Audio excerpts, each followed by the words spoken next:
ഇത് കുറച്ച് പച്ച മാങ്ങയാണ് കേട്ടോ. ഒന്ന് ചെനച്ചിട്ടുണ്ട്, പുളിയാണ് ഭയങ്കര. അപ്പോൾ ഞാനിതോട് മാങ്ങാക്കറി ഉണ്ടാക്കാൻ വിചാരിച്ചു. ഞാൻ ആദ്യമായിട്ടാണ് ഉണ്ടാക്കുന്നത്. അപ്പോൾ ഞാൻ തോല് കളഞ്ഞിട്ടില്ല.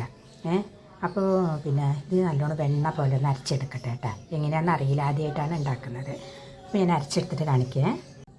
അപ്പോൾ ഞാൻ കംപ്ലീറ്റ് അരച്ചെടുത്തിട്ടുണ്ട് കേട്ടോ, വെള്ളം ചേർത്തിട്ടില്ല. അപ്പോൾ ഇതൊന്നും നല്ലോണം അരഞ്ഞിട്ടില്ല, ഒന്ന് അരിച്ചെടുക്കണം. അപ്പോൾ തോല് ചെത്താത്ത എന്താണെന്ന് വെച്ചാൽ കളർ കിട്ടാൻ വേണ്ടിയിട്ടാട്ടോ. അപ്പോൾ ഞാനൊന്ന് അരിച്ചെടുക്കട്ടെ. അപ്പോൾ അരിച്ചിങ്ങനെ കിട്ടിയിട്ടുണ്ട് കേട്ടോ. അപ്പോൾ ഒരു പാൻ അടുപ്പത്ത് വെച്ചിട്ടുണ്ട് കേട്ടോ. അപ്പോൾ അത് ഞാൻ ഇതിലേക്ക് ചേർത്ത് കൊടുക്കുകയാണ്. അപ്പം നമുക്കിതിൽ വെള്ളമൊക്കെ ഒന്ന് വറ്റിച്ചെടുക്കാനുണ്ട്. പിന്നെ പഞ്ചസാരയും ലേശം ഉപ്പും ചേർക്കാനുണ്ട് കേട്ടോ. ഒന്ന് വറ്റി അപ്പോൾ വെള്ളത്തിൻ്റെ അംശം കുറേ പോയിട്ടുണ്ട് കേട്ടോ. പിന്നെ 100 പഞ്ചസാരോളം ചേർത്ത് കൊടുക്കുകയാണ്. പിഞ്ചുപ്പ് കേട്ടോ. പിന്നെ പഞ്ചസാരയൊക്കെ ഒന്ന് അലിഞ്ഞ് ഒന്ന് കുറുകി വന്നിട്ട് കേട്ടോ. അപ്പോൾ വെള്ളമൊക്കെ ഏകദേശം വറ്റിയിട്ടുണ്ട്, പഞ്ചസാര നല്ലോണം അലിഞ്ഞു.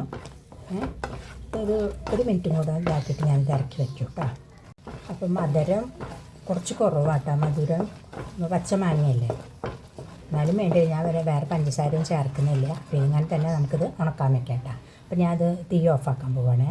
തീ ഓഫ് ചെയ്തു കേട്ടോ. ഇനി ഇതൊന്ന് തണുക്കട്ടെ, എന്നിട്ട് നമുക്ക് പ്ലേറ്റിൽ നിരത്തിയിട്ട് വെയിലത്ത് വയ്ക്കാം. അപ്പോൾ ഞാനത് പ്ലേറ്റിലേക്ക് നിരത്തുകയാണ് കേട്ടോ. 2 ദിവസത്തെ ഉണക്കം കൊണ്ട് നമ്മുടെ മാങ്ങ ഇതുപോലെ ആയിട്ടുണ്ട് കേട്ടോ.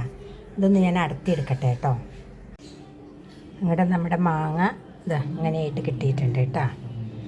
ഞാനൊന്ന് മുറിച്ചൊന്ന് ചുരുട്ടി വെച്ചിട്ട് കാണിക്കാം. അപ്പം അങ്ങനെ ഞാൻ മുറിച്ചെടുത്തിട്ടുണ്ട്. അപ്പോൾ ഇതെല്ലാവർക്കും ഇഷ്ടമായിട്ടുണ്ടാവുമെന്ന് വിചാരിക്കുന്നു.